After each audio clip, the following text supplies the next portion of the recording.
मैं इंग्लिश बोल सकता हूँ, मैं किताब पढ़ सकता हूँ, मैं इंग्लिश सीख सकता हूँ। आप जा सकते हो, क्या ऐसे जुमले आप नहीं बोलते हो? आप ज़रूर बोलते होंगे। तो आज का आप तो समझ गए होंगे कि आज का टॉपिक हमारा क्या है। आज का हमारा टॉपिक है केन। केन किस तरीके से इस्तेमाल होता है, how is can use in our daily life. Can किस तरीके से हमारे डेली लाइफ में इस्तेमाल होता है। जो इससे रिलेटेड जो डेली लाइफ में जुमले इस्तेमाल करते हैं वो जुमले भी मैं आपसे शेयर करूंगा ज़रूर। सबसे पहले हम देखते हैं कि केन कहाँ पे इस्तेमाल होता है। केन, CAN, केन। इससे रिलेटेड बहुत ही एक अच्छी चीज़ मुझे आ गई है जहन में, वो मैं आपसे शेयर करूंगा, ज़रूर शेयर करूंगा, क्योंकि बहुत ही अच्छी चीज़ है। मैं हमेशा उस चीज़ पर प्रैक्टिस करता हूँ। क्या है? Tongue twister. टंग ट्विस्टर किससे रिलेटेड? केन से है। Can you, can, a can, is, a canner, cans, a can. अरे सर ये क्या हो गया कि इतनी बार एक जुमले में केन आ गया? आ सकता है, डेफिनेटली आ सकता है। देखिए ये एक टंग ट्विस्टर है जो जबान को हिलाता है। कैन यू खेन अ खेन, इज अ खेन और खेन सकेन। ये आपको एक सांस में कहना है 10 मरतबा। जो कह दे वो कमेंट बॉक्स में ज़रूर बताए कि सर मैं 10 मरतबा कह सकता हूँ इस जुमले को एक सांस में, ठीक है, in a one breath. So now let's go towards the topic that I have selected for you to teach you. So the topic is can. What's meaning of can? Can का मतलब क्या होता है? कैन का मतलब होता है सकता हूं। जब आप किसी को बताते हैं कि मुझ में एबिलिटी है, मुझ में पावर है कि मैं ये काम कर सकता हूं, तो वहां पे हम कैन इस्तेमाल करते हैं। किस तरीके से?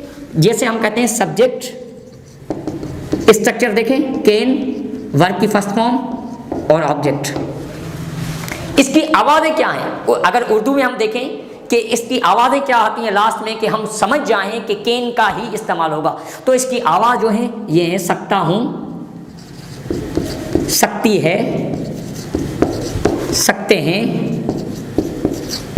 ये क्यों इस्तेमाल होता है? अगर आपसे कोई पूछ ले, अगर आपको जुमला बनाने भी आता है, लेकिन अक्सर लोग कंफ्यूज करते हैं और शायद आपको भी कंफ्यूज करें, और यही तो मेरा काम है, आपकी कंफ्यूजन दूर करना। तो कंफ्यूजन दूर करने के लिए मैं आपको बता देता हूं कि ये क्यों इस्तेमाल होता है। अगर कोई आपसे पूछे तो आपको उसे ये बताना है कि ये एबिलिटी शो करने के लिए इस्तेमाल होता है।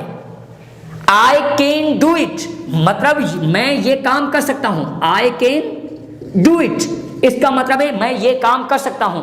तो इसको एक और तरीके से बना सकते हैं हम। कैसे? I am able to do it, I am able to do it, इसका भी मतलब सेम होता है, I am able to do it। अभी इस जुमले में आप क्या बता रहे हैं? एबिलिटी बता रहे हैं। और केन में भी हम क्या बताते हैं? एबिलिटी ही बताते हैं। तो इसका मतलब है ये दोनों जुमले सेम हैं। चाहे अभी आप अगर यूज करना चाहते हैं I can speak English, I can speak English, तो आप ऐसे भी कह सकते हैं I'm able to speak English. Fine, okay, you must have understood now. Let's go ahead.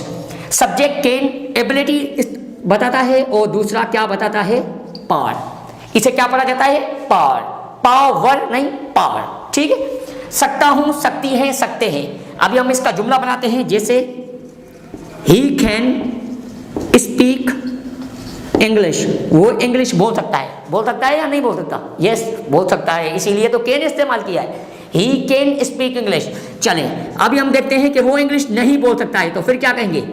He can not. यहाँ पे अक्सर स्टूडेंट्स गलती करते हैं। कौन सी गलती करते हैं? स्टेप बाय स्टेप मैं आपको न्यू पॉइंट देता जाऊंगा। देखिए कैन नॉट, स्टूडेंट्स क्या करते हैं? नॉट जो होता है कैन के बाद लगाते हैं, जो गलत होता है ग्रामर में। तो कैन और नॉट हमें साथ लगाना है। जब साथ लगाएंगे कैन नॉट, तो फिर जुमला सही है। अगर अलग कैन अलग लिखेंगे और नॉट अलग लिखेंगे तो जुमला गलत हो जाएगा। The sentence will be considered incorrect. Okay, तो हम कैसे लिखेंगे? ये साथ ही लिखा जाएगा। He can not speak English, मतलब वो इंग्लिश नहीं बोल सकता है। क्या वो इंग्लिश बोल सकता है? तो हम क्या कहेंगे? Can he speak English. क्या वो इंग्लिश बोल सकता है? Can he speak English. क्या वो इंग्लिश नहीं बोल सकता है? Can he not speak English. तो देखिए इस जैसे बहुत सारे हम जुमले बना सकते हैं। जैसे मैं चल सकता हूँ, क्या कहेंगे? I can walk. मैं इंग्लिश पढ़ा सकता हूँ तो क्या कहेंगे? I can teach English. तो इस तरीके से और भी बहुत सारे जुमले बन सकते हैं। बन सकते हैं या नहीं? बन सकते हैं। डेफिनेटली आपके माइंड में यही आ रहा होगा और आपके मुंह में यही अल्फाज होंगे कि बन सकते हैं। अगर बन सकते हैं तो इस जैसे कुछ और जुमले बनाने हैं जो आपको कमेंट बॉक्स में ज़रूर लिखने हैं, ताकि I could get the motivation to teach you more things, ताकि मुझे भी तो मोटिवेशन मिले, ताकि मैं आपको ज़्यादा से ज़्यादा चीज़ें पढ़ाऊँ। So I am sure about that video आपको ज़रूर पसंद आई होगी। वीडियो को लाइक करना मत भूलिएगा और वीडियो को शेयर करना मत भूलिएगा। अगर आप हमारे चैनल पर नए हैं तो चैनल को सब्सक्राइब ज़रूर कीजिएगा। Thank you so much for watching it.